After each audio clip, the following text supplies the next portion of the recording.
क्या आप हमें एक प्रॉपर रोड मैप बता सकते हैं इस फील्ड के बारे में? डेटा एनालिटिक्स का रोड मैप जानने से पहले हमें ये जानना होगा कि डेटा एनालिटिक्स के 4 इंपॉर्टेंट पिलर क्या क्या है। तो उसमें से जैसे डेटा एनालिस्ट हो गया, डेटा इंजीनियरिंग हो गया और डेटा साइंटिस्ट हो गया, इनमें सबसे ज्यादा सैलरी किसकी है? ये बहुत सिंपल है फाइंड फिगर आउट करना। तो जैसे कि जनरेटिव एआई का काफी ज्यादा आजकल चल रहा है, तो इसके आने से ये डेटा डोमेन का क्या फ्यूचर है? To be honest, generative AI पहले 10 लोग वही सेम काम करते थे, अब वही काम जो है वो 5 लोग कर सकते हैं, राइट? तो एब्सोल्युटली जॉब्स कम हो जाएंगी। हेलो दोस्तों, सो हमारे साथ है ओमकार जो कि डेटा एनालिटिक्स में 8 साल से जॉब कर रहे हैं, गूगल और माइक्रोसॉफ्ट में जॉब कर चुके हैं। एंड क्या आप हमें एक प्रॉपर रोड मैप बता सकते हैं इस फील्ड के बारे में? डेफिनेटली। सो डेटा एनालिटिक्स का रोड मैप जानने से पहले हमें ये जानना होगा कि डेटा एनालिटिक्स के 4 इंपॉर्टेंट पिलर क्या क्या है। पहला होता है डेटा इंजीनियरिंग, जिनका काम रॉ डेटा को फर्निश डेटा में लेके आना होता है। ये टिपिकली आप जो डेजिग्नेशन देखोगे, डेटा इंजीनियर, जो इंजीनियरिंग हैवी रोल्स है, जिनका काम रॉ डेटा को एक ऐसे फॉर्मेट में कन्वर्ट करना होता है जिससे आप इंसाइट्स डिराइव कर सकते हो। ये इनका डेटा इंजीनियरिंग का रोल होता है। दूसरा होता है डेटा एनालिसिस। टिपिकली आप डेजिग्नेशन से देखोगे कि डेटा एनालिस्ट है कोई, या बीआई एनालिस्ट, या बिजनेस इंटेलिजेंस इंजीनियर है कोई। इनका काम होता है एक बार मेरा डेटा फर्निश होकर आ गया तो मैं इससे स्टोरीज कैसे बता सकूं, मैं पैटर्न्स कैसे एनालाइज कर सकता हूँ इस पूरे इसमें, जिसके कारण मेरी ऑर्गेनाइजेशन इस डेटा को डिसीजन मेकिंग के लिए यूज कर सके एंड फिर अपना बिजनेस एंड रेवेन्यू और ज्यादा ग्रो कर सके, जो हिस्टोरिकल डेटा पे काम करता है। एक थर्ड डोमेन होता है जो है डेटा साइंस। टिपिकली आप इसमें देखोगे कि डेजिग्नेशंस होंगी, जैसे एआई इंजीनियर हो गया, या एमएल इंजीनियर हो गया, या डेटा साइंटिस्ट हो गया, या जस्ट सिंपल साइंटिस्ट हो गया। एक इनका काम होता है सारा का सारा आपका हिस्टोरिकल डेटा लेकर उससे फ्यूचर प्रेडिक्ट करना। जैसे मुझे डेटा एनालिस्ट ये बोलेगा कि तेरी आज की सेल इतनी हुई है, बट डेटा साइंस वाले बंदे बोलेंगे कि तुम्हारी ये सेल्स अगले 4 महीनों में ये हो सकती है। एंड एक चौथा डोमेन भी होता है जो बहुत लोगों को पता नहीं है, जो है डेटा गवर्नेंस। इनका काम होता है डेटा और उससे रिलेटेड ऑर्गेनाइजेशंस की पॉलिसी बनाना। फॉर एग्जाम्पल, कौन सा डेटा किसको एक्सेस होना चाहिए, वो किस प्रकार स्टोर होना चाहिए, वो कहाँ कहाँ किस फॉर्मेट में लोकेटेड है। जैसे जैसे एक ऑर्गेनाइजेशन ग्रो करती है वैसे वैसे उसके डेटा सोर्सेस और टाइप्स बढ़ते जाते हैं। तो सबके लिए अगर एक होलिस्टिक कंट्रोल एस्टैब्लिश करना है, सबके लिए एक होलिस्टिक पॉलिसी एस्टैब्लिश करनी है, तो वो काम डेटा गवर्नेंस वालों का होता है। अब इन पूरे रोल्स में से सबसे कम tech heavy role data analyst का होता है, जिसका काम स्टोरी टेलिंग होता है। इनके लिए लगने वाले टिपिकल स्किल्स, आपको एसक्यूएल की जरूरत होती है, जो आपको किसी डेटा सोर्स से डेटा रीड करने में और उससे पैटर्न्स एस्टैब्लिश करने में मदद करती है। कुछ हद तक ये पाइथन भी यूज करते हैं, कुछ स्टैटिस्टिकल मॉडल्स करने के लिए, रेवेन्यू मॉडल्स जनरेट करने के लिए। थोड़ा बहुत टेक इंटरफियरेंस इन रोल में भी है। एंड फाइनली ये एक बीआई टूल का उपयोग करते हैं। ये या तो एक एक्सेल या गूगल शीट वर्कबुक भी हो सकती है, या कोई बीआई टूल जैसे लुकर या पावर बीआई या टैबलो कोई भी हो सकता है, जिसका काम रॉ डेटा को एक डेटा स्टोरी में प्रेजेंट करने का होता है इन अ विजुअली अपीलिंग फॉर्मेट। जो फॉर्मेट्स या जो पैटर्न आप नॉर्मली डेटा को रॉ देखते वक्त बता नहीं सकते, वो आप ये डैशबोर्ड देखकर इजीली बता सकते हो। सो ये सबसे कम टेक्निकल रोल होता है, एंड इसलिए इस बैरियर्स टू एंट्री भी इसकी सबसे ज्यादा कम होती है। फिर इसके बाद आता है डेटा इंजीनियरिंग। ये रोल बहुत ज्यादा टेक हेवी होता है, क्योंकि इनको डेटा को रॉ फॉर्मेट से लेकर एक क्यूरेटेड फॉर्मेट में बनाना होता है। तो काफी चीजें जिसमें डेटा क्लींजिंग के रोल्स हो गए, डेटा पॉलिशिंग के रोल्स हो गए, रीस्ट्रक्चरिंग के रोल्स हो गए, डेटा वेयरहाउसिंग का जो काम हो गया, डेटाबेस मैनेजमेंट का काम हो गया, ये सारा का सारा डेटा इंजीनियर्स करते हैं.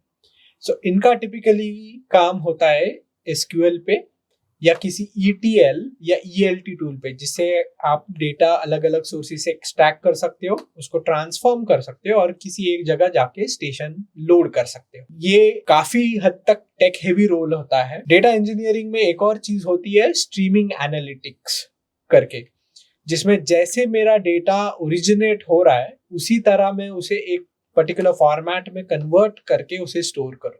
इस चीज को करने के लिए डेटा इंजीनियर्स को कुछ हद तक स्पार्क प्रोसेसेस या स्काला एज अ लैंग्वेज भी लगती है. सो ये उसके बाद सबसे ज्यादा टेक हेवी रोल है. इसके बाद आता है डेटा साइंस. पूरे डेटा डोमेन में सबसे ज्यादा अगर कोई technology savvy and heavy role है तो वो ये रोल है. इसमें सिर्फ आपको पाइथन या इस पर्टिकुलर प्रोग्रामिंग लैंग्वेजेस की नहीं, बल्कि डेटा साइंस मॉडल्स की अंडरस्टैंडिंग होना भी बहुत इंपॉर्टेंट है. एक पर्टिकुलर बिजनेस यूज केस को मैथमेटिक्स एंड स्टैटिस्टिक्स यूज करके एक मॉडल कैसे प्राप्त करे जो आपको फ्यूचर प्रेडिक्ट करने में हेल्प करे, ये काम एक टिपिकल डेटा साइंस या डेटा साइंटिस्ट का होता है.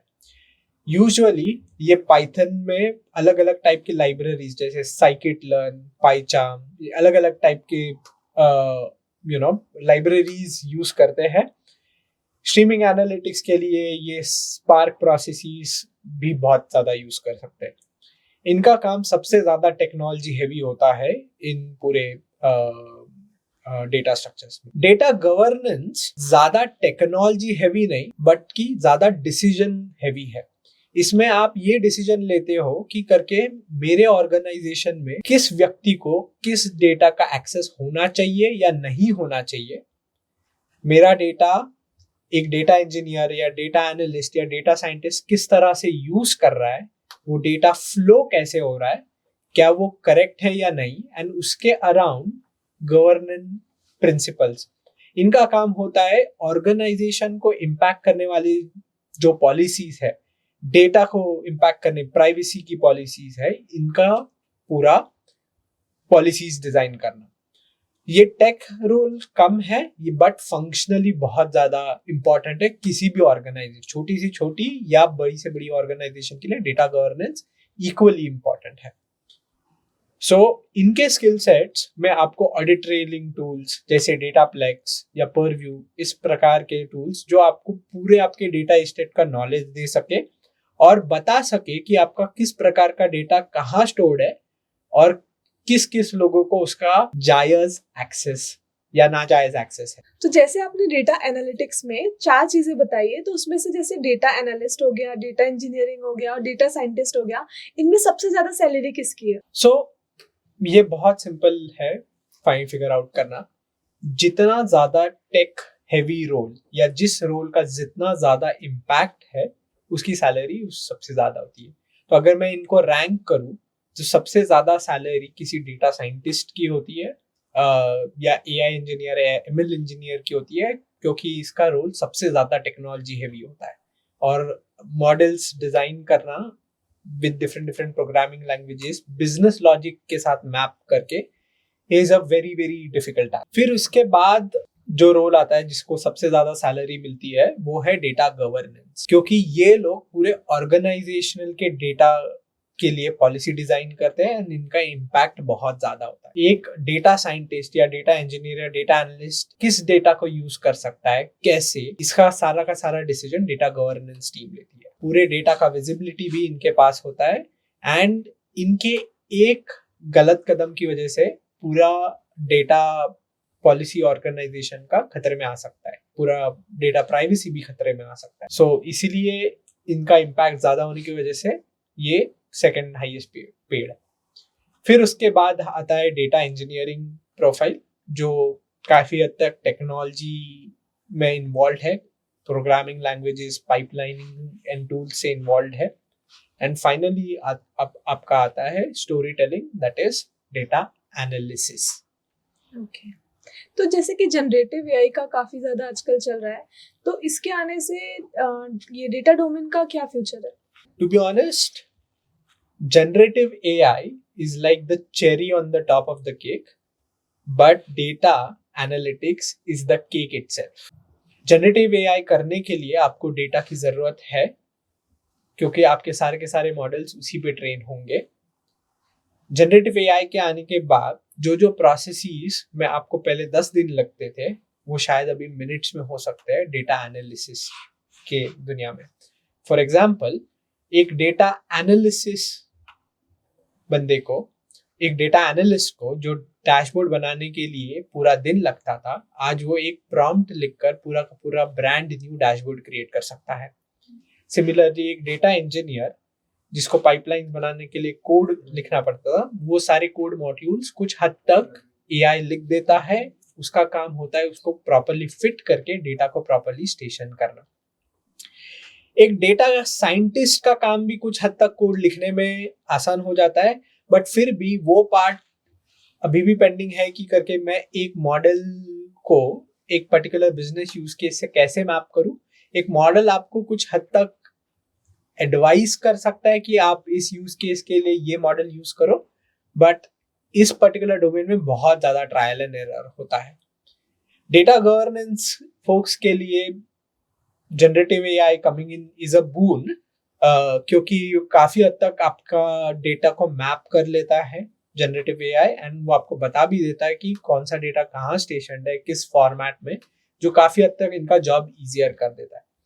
सो जनरेटिव एआई के आने के बाद डेटा एनालिटिक्स के रोल्स और ज्यादा बेटर हो गए, लोगों की काम करने की क्षमता ज्यादा बेटर हो गई है। अभी ऑर्गेनाइजेशंस ऐसा सोचते हैं कि मैं बचे टाइम में कैसे मेरे डेटा को ज्यादा से ज्यादा यूज करके ज्यादा से ज्यादा इम्पैक्ट क्रिएट करूं, और जनरेटिव एआई यूज करके अपना रेवेन्यू एंड अपने टारगेट कस्टमर्स को जल्द से जल्द रीच आउट करूं। सो data and generative AI they both work hand in hand, दोनों अलग अलग नहीं है।